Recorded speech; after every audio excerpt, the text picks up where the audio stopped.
Ils ont quitté vraiment leur pays, leur maison. Ils ne savent pas si et surtout quand ils peuvent revenir. Ils sont vraiment dans un tout nouveau contexte, dans un pays où ils n'ont jamais été. Ils ne parlent pas la langue. Ils ne connaissent pas les codes. Donc, vraiment, c'est du matin au soir. Donc, je reçois des coups de fil, des textos.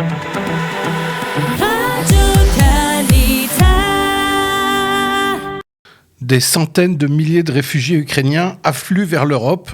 Les communautés juives se mobilisent dans le monde. Et ce matin, nous allons nous tourner vers Paris, où plusieurs familles juives ukrainiennes sont déjà arrivées ces derniers jours. Pour en parler, je reçois ce matin Sofia Falkovitch, premier Chazan d'Europe, qui s'est mobilisée pour leur venir en aide. Bonjour Sofia. Bonjour. Alors, vous êtes née à Moscou, vous avez vécu en Allemagne, au Canada, en Israël. Vous exercez votre art à Paris et vous êtes mobilisée depuis le début de cette guerre pour aider les réfugiés juifs ukrainiens. Alors, racontez-nous pourquoi cette mobilisation et qu'est-ce que vous faites exactement ? Bon, absolument, c'est très important. Depuis le début de cette guerre, je pense que partout dans le monde, nous pouvons constater cette mobilisation dans nos communautés, dans les différents courants qui se réunissent vraiment et qui collaborent ensemble, enfin. Et c'est vraiment très, très important. Et bon, moi, de mon côté, de la part de mon parcours, je suis née à Moscou très brièvement dans une famille juive, donc typique Ashkénaze, c'est-à-dire que les générations précédentes sont nées en Biélorussie et en Ukraine. Et après, j'ai grandi à Berlin et j'ai vécu aussi une période prolongée au Canada. Donc ensuite, voilà, la Chazanout, je l'ai étudiée en Israël et en Allemagne. Et de la part de ce parcours. Donc, je suis vraiment un lien permanent, surtout maintenant, mais de toute façon, mais surtout en ces temps avec toutes nos communautés et dans le monde entier. Et surtout, donc en ce moment, en France et en Allemagne, donc il y a des réseaux avec toutes les organisations connues, mais aussi des réseaux qui se créent pour justement venir en aide, pour faire encore mieux, encore plus. Voilà, il faut savoir que ce sont des populations civiles qui sont prises au cœur donc du combat et pour qui c'est très difficile et c'est un devoir qu'on a, surtout quand on est dans un pays en paix, d'avoir la solidarité humaine vis-à-vis d'eux. Vous avez fait, Sofia, un appel sur les réseaux sociaux en russe, vous dire aux gens qu'on peut vous contacter. Vous l'avez dit, vous avez des contacts un peu partout en Europe parce que vous parlez la langue. Donc, quand les familles arrivent, vous pouvez traduire. Je suppose que les familles qui sont arrivées en France ne parlent pas le français. Donc, au-delà de la traduction, est-ce que les gens vous contactent ? Comment ils arrivent à vous ?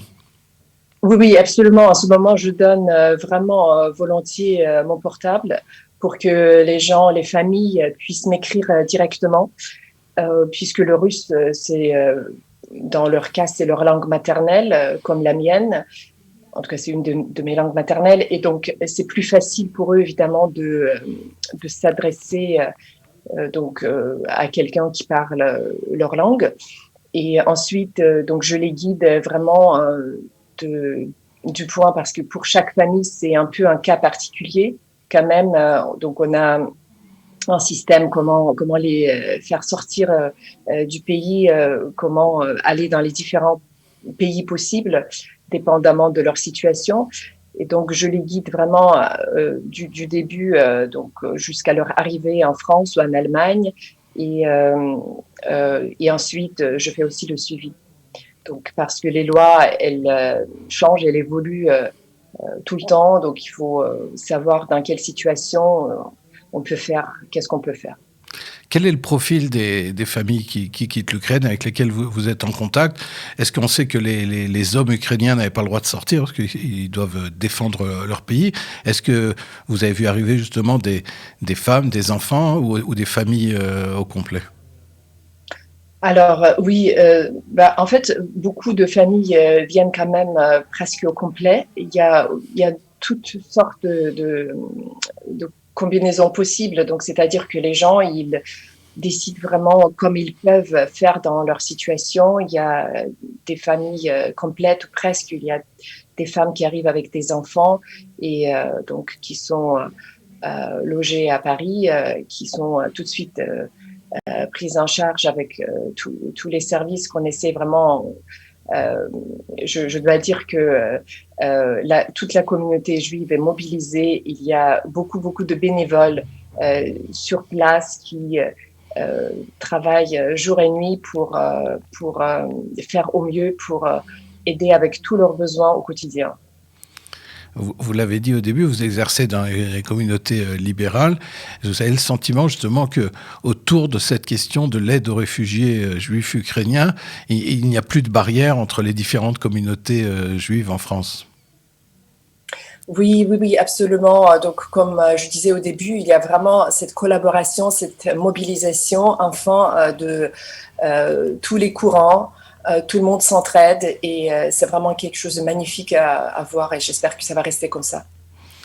Est-ce que, Sophia, quand vous rencontrez ces familles, vous les avez rencontrées, je suppose, vous allez Oui. à Paris voir ces familles, de quoi ils ont besoin? Quels sont leurs premiers besoins, justement? Alors, tout ce qui est lié vraiment donc à leur statut, leurs besoins, donc les services sociaux, ils sont sur place pour eux, leurs besoins élémentaires, tout ce qui est le plus basique, au soutien psychologique, donc tout ce dont une personne a besoin, une famille a besoin, parce que vous imaginez bien qu'ils ont quitté vraiment leur pays, leur maison, ils ne savent pas si et surtout quand ils peuvent revenir. Donc, ils sont vraiment dans un tout nouveau contexte, dans un pays où ils n'ont jamais été la plupart du temps, et ils ne parlent pas la langue, ils ne connaissent pas les codes, donc vraiment c'est du matin au soir, donc je reçois des coups de fil, des textos, les gens m'écrivent pendant la nuit, le matin quand c'est urgent, donc j'essaie d'être au plus que je peux disponible pour aider avec les moyens qui sont les miens, mais comme je vous disais, vraiment toute la communauté est mobilisée à Paris, c'est vraiment une très belle chose à voir. Donc nous avons des groupes, nous avons vraiment des réseaux qui s'entraident et qui sont vraiment là dans le moment et dans la situation.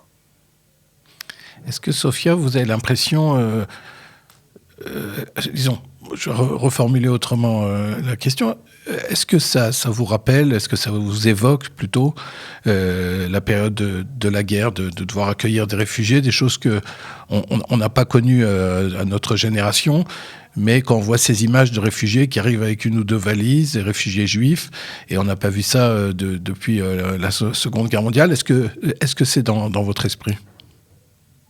Absolument, absolument. Je pense que ça ne peut pas ne pas l'être. Je pense que c'est dans l'esprit de chacun qui voit ces images. On voit l'histoire qui se répète.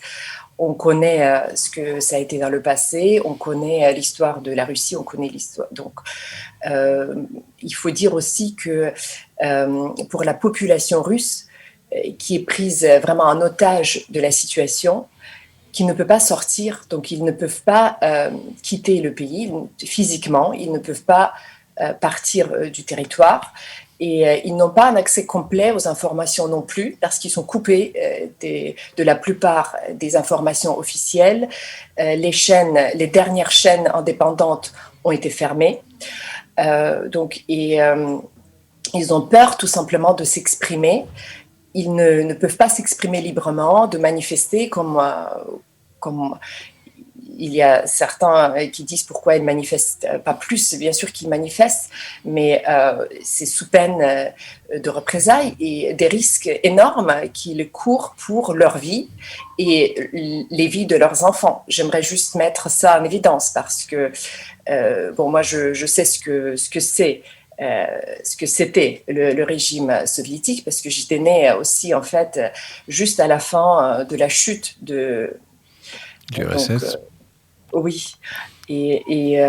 Donc, il faut juste pouvoir se représenter aussi cette image, ce que c'est pour la population russe qui ne peut pas sortir et qui cherche aussi des solutions, comment trouver trouver des solutions parce que la population russe, elle est évidemment contre la guerre dans sa majorité.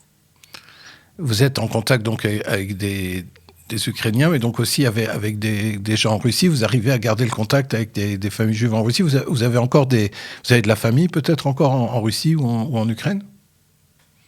Oui, ben, vous savez, j'ai de la famille partout, comme nous tous, tous les juifs de la diaspora. Donc oui, j'ai de la famille à Moscou, j'ai de la famille partout vraiment.